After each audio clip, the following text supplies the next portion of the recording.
I woke up this morning in this new and uncertain pandemic season. As has been the new routine, I phoned Texas Workforce Commission to appeal my denied unemployment status.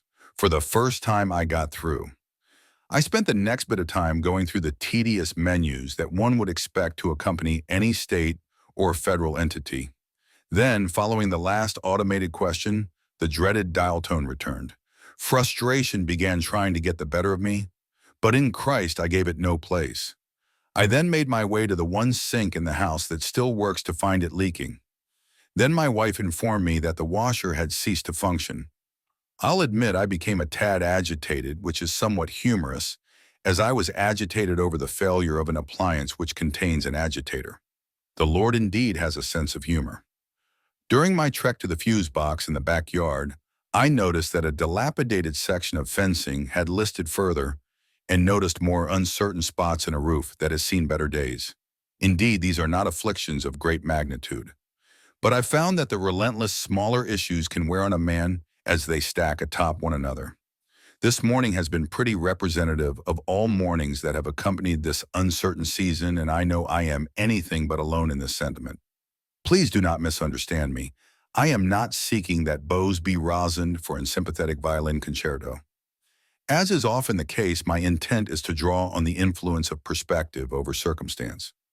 I left the house murmuring in my mind about lingering financial uncertainties, clogged drains, leaky sinks, blown fuses, downed fences, and an agitating washer that would no longer agitate.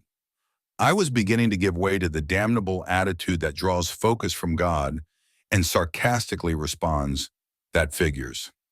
Such an attitude reduces our abundant life of progression and sanctification in Christ to a mere survival scenario of drudgery.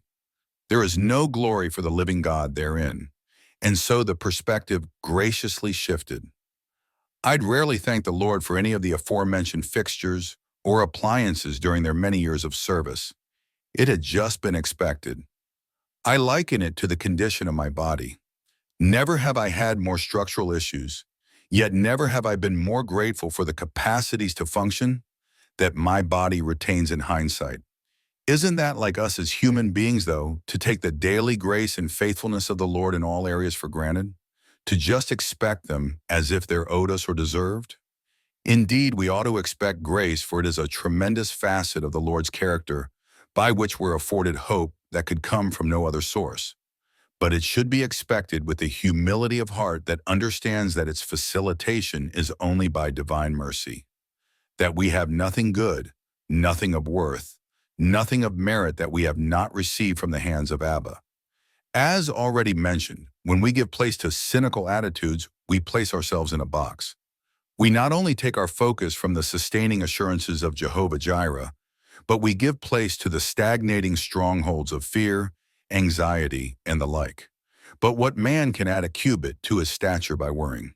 There is no greater time for gratitude and thanksgiving for what we've been granted here and hereafter than when we're brought face to face with loss on any scale. Are you frustrated? Worship. Are you fearful and uncertain? Rejoice in the certainties of God's assurances. Are you anxious? Rest in the peace that comes with a mind stayed on Him. Are you hopeless? Look to the blessed hope that will not fail. Whether we're talking clogged sinks and broken appliances or trials far greater in magnitude, the response of the believer ought to remain the same. For though every facet of this life may falter, our Father in heaven, His assurances and our imperishable eternity in Christ will not.